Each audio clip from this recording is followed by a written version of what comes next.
Continuing our discussion, this is another example for the phase 1 and phase 2 trial, that is CTX001. The disease target is sickle cell disease and the method is autologous CD34 with human hematopoietic stem and progenitor cells modified with CRISPR-Cas9 at the erythroid lineage specific enhancer of the BCL11A gene. So, the link to the clinical trial document is available. Next, we have another example under preclinical trials, MYO301.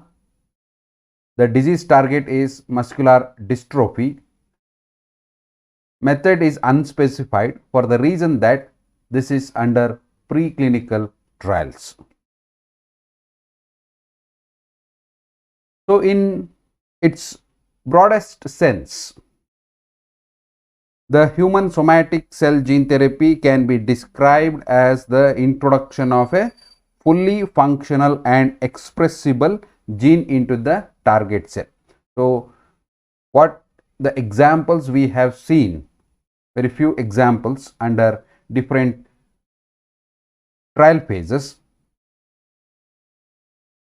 So, basically they are all about introduction of a fully functional and expressible gene into a target cell,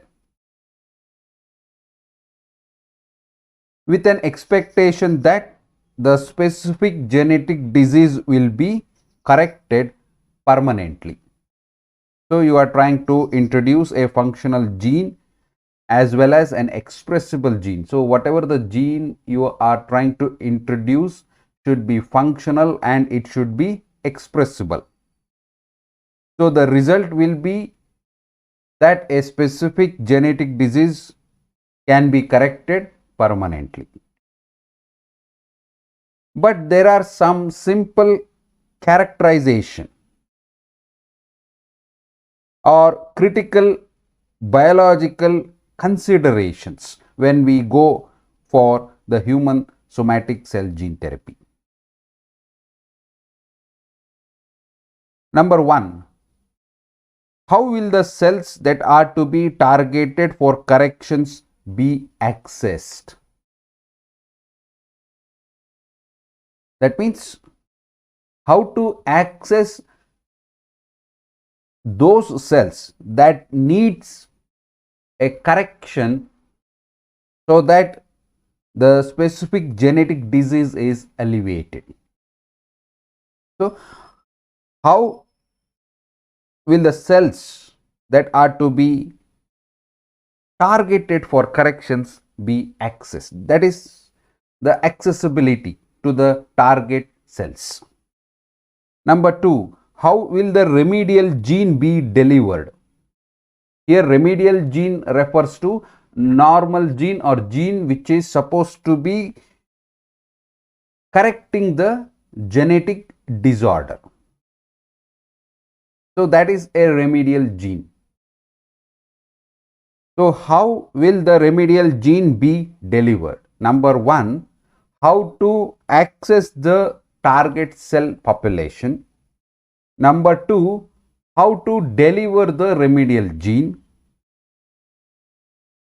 And number 3, what proportion of the target cells must acquire the input gene so that it can counteract the status of the disease. So, what proportion of the cells should take up the remedial gene so that the system can counteract the status of the disease? And next one, does the transcription of the input gene need to be precisely regulated so that it is effective? So, first one, to access the target cell population. Second one, how to deliver the remedial gene. Third one, what proportion of the target cells should acquire or should get the gene, remedial gene, so that they can counteract the disease. Fourth one, does transcription should be regulated, precise regulation is required or not, right? Will overexpression of the input gene cause any adverse physiological problems? You have the gene, the remedial gene put into the target cell population, and we know that the remedial gene what we are trying to introduce should be fully functional and expressible. What if it is overexpressible? Does it cause any adverse physiological problems? Will the cells within the input gene be maintained indefinitely, or will repeated treatments be required? That means recurrence of the treatments. Is it required or not? Is it a one-time procedure, or does it require, or is it a recurring procedure? So these are some of the critical biological considerations that are associated with human somatic cell gene therapy. But nowadays we find that some of these questions are answered for certain genetic diseases. May not be for all the genetic diseases, at least to a significant number of genetic diseases. These questions are answered in the current situations, right? So under gene therapy, the somatic cell gene therapy is broadly categorized as ex vivo gene therapy, in vivo gene therapy, and antisense therapy, right? So we'll just look into each one of them.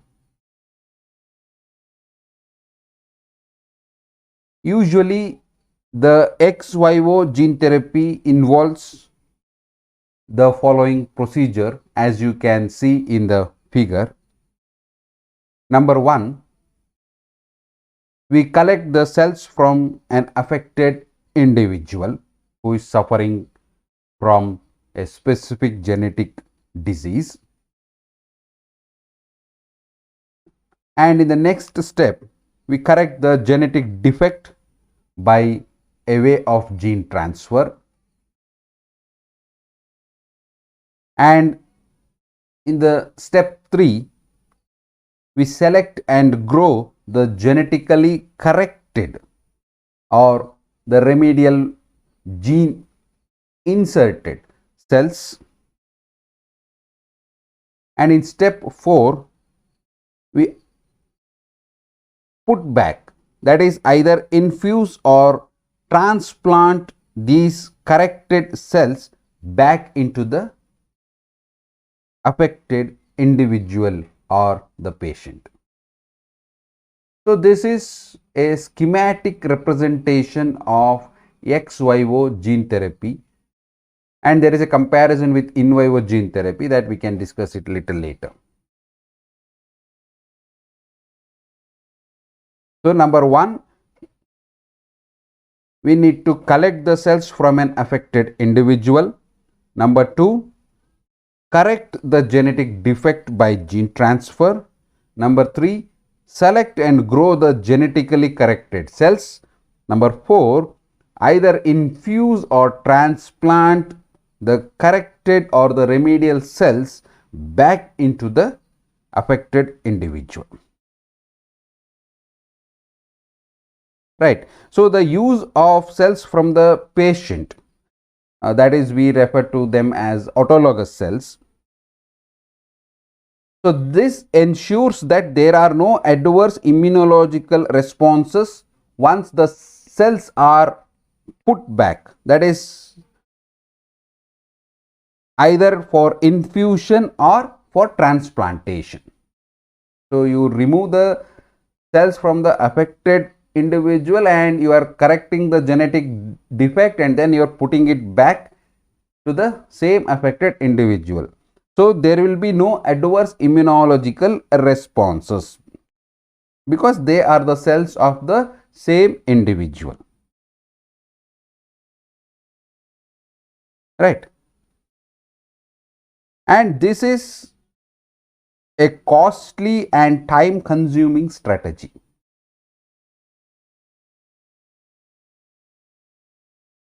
And research is underway to create a universal donor cells that have most of their immunogenic antigens stripped from the outer cell surface.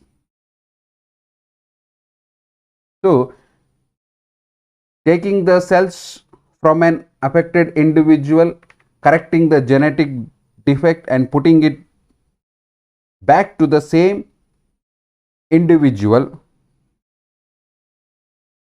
is a costly approach and it is a time consuming strategy. Right. And if you are not able to collect the cells from the affected individual, then you have to look for closely matched donor cells. So that adds to the cost and even time.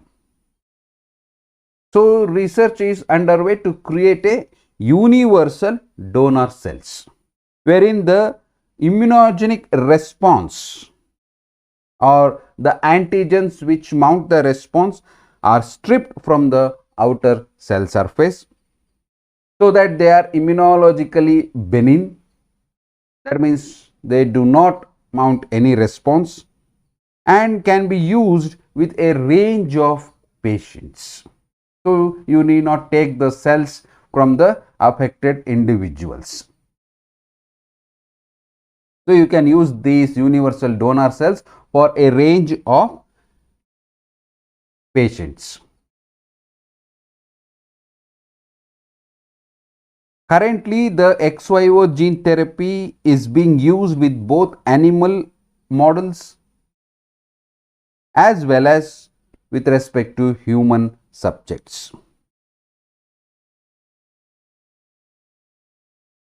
And it is important that the gene transfer methods or the protocol for ex vivo gene therapy be efficient and that the remedial gene be both stably maintained and persistently expressed. But for the use in human subjects, the vectors derived from mouse retroviruses are often used to meet these ends. That is efficiency as well as stable maintenance and persistent expression. Since retroviruses can convert normal cells into cancerous cells, it is essential that this possibility be at least diminished and preferably completely abolished. So, you need a vector to insert the remedial gene. So, in human subjects, the vectors derived from mouse retroviruses, they are often used. But these retroviruses can convert the normal cells into the cancerous cells. So, care it should be taken, or it is essential that the possibility be at least diminished and preferably completely abolished. If we just look at the viral genome, In general, a wild type retrovirus particle carries two identical single-stranded RNA genomes that are each organized into 6 regions. From the 5' end, if you carefully look at the figure, from the 5' end, these regions consist of LTR, that is long terminal repeat, a non-coding sequence that is required for encapsulation of the RNA strand during particle formation, and is designated as psi plus. Then we have 3 genes that code for an internal capsid structural protein, the GAG, reverse transcriptase and integrase functions, the POL, and an envelope protein, ENV, and a 3' LTR sequence, that is long terminal repeat sequence. So this is in the general for a wild type retrovirus particle. So our approach is to see to it that the retroviruses, when used as a vector, do not convert normal cells into cancerous cells, because in human somatic cell gene therapy, we are using retroviruses as vectors. So this is a brief life cycle of a retrovirus. It includes the following stages. Number 1, infection of a target cell. Number 2, production of a DNA copy of the RNA genome. So using the reverse transcriptase that is already present within the virus particle, and the transport of viral DNA to the nucleus. Next, integration of the viral DNA into the host genome, and then transcription of the mRNA from the viral DNA that is driven by a strong promoter within the 5' LTR sequence, and then translation in the cytoplasm of the GAG, POL and ENV proteins, and next formation and filling of the capsid with 2 RNA strands and reverse transcriptase molecules, and finally shedding of single membrane enveloped virus particles to the exterior of the cell. So this is a brief life cycle of a retrovirus, right? After an entire sequence of retroviral DNA is closed,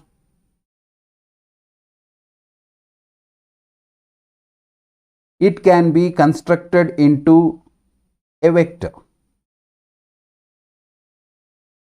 How to do that? Initially with the use of a restriction endonuclease sites, and if required limited exonuclease digestion. Most of the 3' end of the GAG gene and all of the POL and ENV genes are deleted. So how to make the retrovirus particle genome to be more suited as a vector to be used in human somatic gene therapy? If required, with the use of exonuclease digestion, limited exonuclease digestion, most of the 3' end of the GAG gene and all of the POL and ENV genes are deleted. while the regions that contain part of the 5' end of the GAG gene and the 5' and 3' LTRs are retained. So what is retained and what is deleted? The deleted sequences are 3' end of the GAG gene and all of the Pol and ENV genes. What sequences are retained? A part of the 5' end of the GAG gene and 5' and 3' LTRs. Now, where do you insert the remedial gene? A remedial human gene, that is, we call it as gene X, as you can see in the figure. This gene, whose transcription will be directed by the 5' LTR promoter, can be cloned adjacent to the Psi plus region. So we have a strong promoter within the 5' LTR sequence. So your remedial gene, remedial human gene, that is gene X, should be close to the promoter region. That is, it is cloned adjacent to the Psi plus region. Then a selectable marker gene with its own promoter is also included. Right? So this vector design allows both of the cloned genes to be synthesized, and a variety of forms of retroviral vectors have been devised using this basic scheme.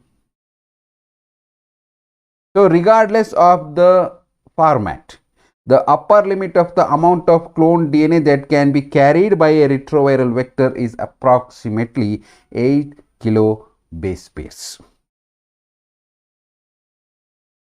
So no doubt the retroviral vector DNA can be used by itself to transform the cells. The efficiency of both delivery and integration is very low. So this actually disturbs the procedure of human somatic cell gene therapy. Right? So as you can see in the figure, we are introducing the remedial human gene adjacent to the Psi plus region, with all other regions deleted, retaining only the part of the 5' end of the GAG gene and 5' and 3' LTRs, so that the vector will be no more or capable to convert the normal cells into cancerous cells, and it can only deliver the target gene. But the delivery efficiency of delivery and integration is very low. Right? So moving further, we have understood that how the vector system, especially the retrovirus vectors, are used or can be used to deliver a remedial gene to correct the genetic disease. And then we have individuals with genetic diseases who respond to bone marrow transplantations.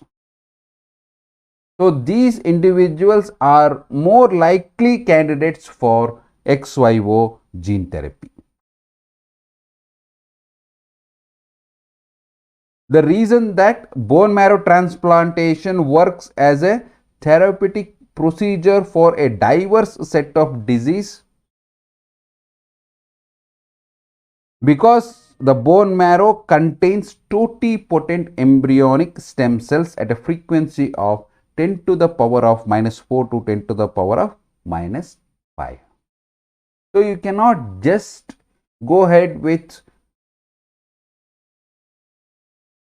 conducting or carrying out a somatic cell gene therapy. You have to look in whether the individual with a specific genetic disease respond to bone marrow transplantation? If the individual is showing response to the bone marrow transplantation, and such individuals will be the likely candidates for ex vivo gene therapy, for the reason that these bone marrow contains totipotent embryonic stem cells, and these cells can divide and differentiate into various important cell types, including the B and T lymphocytes, macrophages, red blood cells, platelets, and bone cells. Right. So, if an individual suffering from a specific genetic disease, if that individual responds to bone marrow transplantation, then that candidate will be very much ideal for ex vivo gene therapy. Right, because we know that the bone marrow cells, they contain the totipotent ESCs, that is embryonic stem cells, and these can differentiate into various other cell types. So that will be easy.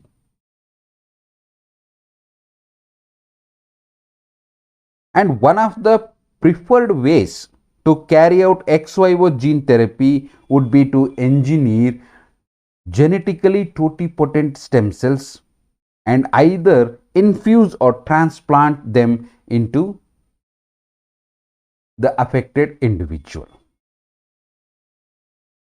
And there they would continuously provide a missing cell type or gene product.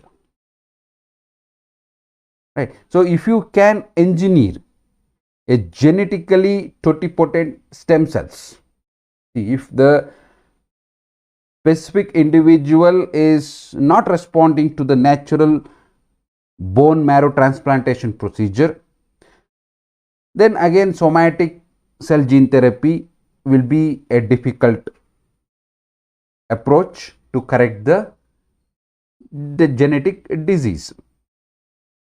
In that case, if you can genetically engineer the totipotent stem cells, then you can, after insertion of the remedial gene, you can infuse these stem cells or transplant these stem cells back into the patient, and then they would continuously provide a missing cell type or the gene product.